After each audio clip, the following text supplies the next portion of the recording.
Hi, I'm Sue Gotchen, student nurse at Western Sydney University. Today, I present a portfolio about Indigenous Australian health and well-being. First, I would like to acknowledge the Aboriginal and Torres Strait Islander people and traditional custodian owner of the lands with my respect to elders past, present, and future onwards. This presentation aims to identify health adversity, institutional racism, the roles of nursing, and realistic strategies to implement culturally safe practices and improve Indigenous people's health outcome at clinical settings. John's case highlights institutional racism in the emergency department (ED), where the nurse distressed his late arrival, making him withdrew and left treatment. Lifelong development is crucial for registered nurses and midwives to ensure culturally safe practices and therapeutic communication with patient and colleagues are met. What are the health disadvantages among Indigenous community in Australia?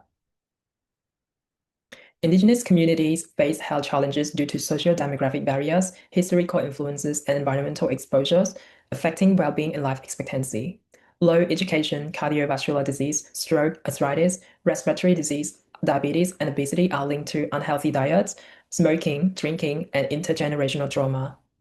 97% of Indigenous Australians over 15 in remote areas consume inadequate fruits and vegetables, with alcohol and smoking contributing to weight gain and chronic diseases. Racism impacts Indigenous people's biopsychosocial and cultural well-being, causing avoidance of treatment, including fears and mental distress as seen with John disheartened by racial hospitalization, left treatment due to unethical therapeutic communication. Meanwhile, Indigenous people's health concern relates to cancer, child protection, imprisonment, and non-adherence to treatment due to racism spectrum. 9 in 10 Indigenous youths were in detention in an average night. 243,663 Indigenous people did not access to health services, and 9,262 cancer cases among Indigenous people within the last 5 years. 89% of Indigenous people were physically inactive, and 45% were obese. These influences overweight, diabetes, heart diseases, and mental illnesses. 349,800 Aboriginal people received inadequate treatments. 13,553 Aboriginal children experienced maltreatments. 6,661 were out of home care, and 45,800 experienced psychological distress, indicating poor child protections and treatment disparities. Nonetheless, there are improvements in education, pregnancy health, and immunization within the last 5 years, with 60% of Aboriginal people employment aged 15 to 65 years, increased by 2% in 2021. What is institutional racism and how Indigenous people experience racism at Australian hospital? Racism involves social systematic polarization, assigning power, intolerances, and privileges against specific ethnic groups through hatred, ethnocentric, marginalization, and coercive control over the person determinants of health and well-being based on socio-demographic factors. Consequentially, institutional racism refers to systemic discrimination substituting in policy making and practices across society, alters the person's physiology to develop chronic diseases at any chances of happenstances. In Australian ED, institutional racism leads unethical communications, false consents, misinterpretations, and denial of services to cultural insensitivity, resulting in unfair treatment and prolonged waiting for Indigenous patients due to language and transportation barriers.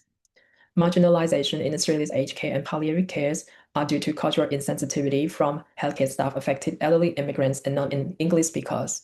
John's treatment refusals indicate institutional racism trigger his biopsychosocial well-being and perseverance capacity to the degree of exceeding void without treatment. Concurrently, the gap represents racial disparities in living capability in which closing the gap became the national initiation reduced health disparity for Indigenous people. Unfortunately, closing the gap is underserved due to racism spectrum. Institutional racism is in policy making and practitioner practices organizing health outcomes based on staffing, location, funding, denial of access, far-reaching implications, prolonged hospital stay, and difficulty of treatment privacy, confirming failure in New Zealand's health systems, the US Cancer Centre, and Australian Queensland Hospital forbidding closing the gap. Institutional racism links to health disparities affect Indigenous patients' health, increasing mortality, morbidity, and healthcare costs in remote regions, as seen in John's case linked to untherapeutic communication with the nurse. This incident discredits and distrusts Australian hospitals. What are the roles of registered nurses and midwives in addressing racism to achieve culturally safe practices? Cultural sensitivity is the key development for therapeutic communication with Indigenous people and should nurture cultural beliefs and spiritual well-being of the Indigenous patient ecosystem when providing care and communication. For example, codes of conduct and codes of ethics address ethical consideration and cultural safe practices for nurses and midwives in Australia, roadmapping existing gaps and challenging institutional racism. This case study highlights the nurse poor therapeutic communications with the Indigenous people due to censoring patients' late arrival without proper investigation or interpreter referral, breach nursing conduct principle 3 due to incorrect use of terminology, thus disrespecting Code of Ethics 2.8 for not absolute timely adjustment. The nurse college should adjust time to accommodate for all late patients' arrival and maintain therapeutic communication with consent and be accountable in patient culture safety in health settings. The RN's witness is responsible to collaborate and advocate concerns for colleagues' health and Aboriginal people's cultural safety to keep work safe environment, aligning with the Principle 7 in Code of Conduct and Code of Ethics 3.5, 3.7, 2.11, and 2.12. RNs have rights to mediate patients and nursing college, document and investigate with patients' families to promote ethical practice, value feedback, and improve professional nursing development following Codes of Ethics 2.4, 2.6, 2.7, and 2.10. RN escalate counseling and interpretations to detect the root causes of health concerns, albeit non-Indigenous people amplify Indigenous people's voices to be heard, which require Indigenous community inclusion in treatment consent. What are realistic strategies to implement culturally safe practices at clinical settings? Culturally safe practices require lifelong educational development and personal reflection to transform work commitment into health profession. Use device strategies to promote Indigenous health equity through dialogue and cultural safety in clinical practices, requiring social cohesion and public understanding.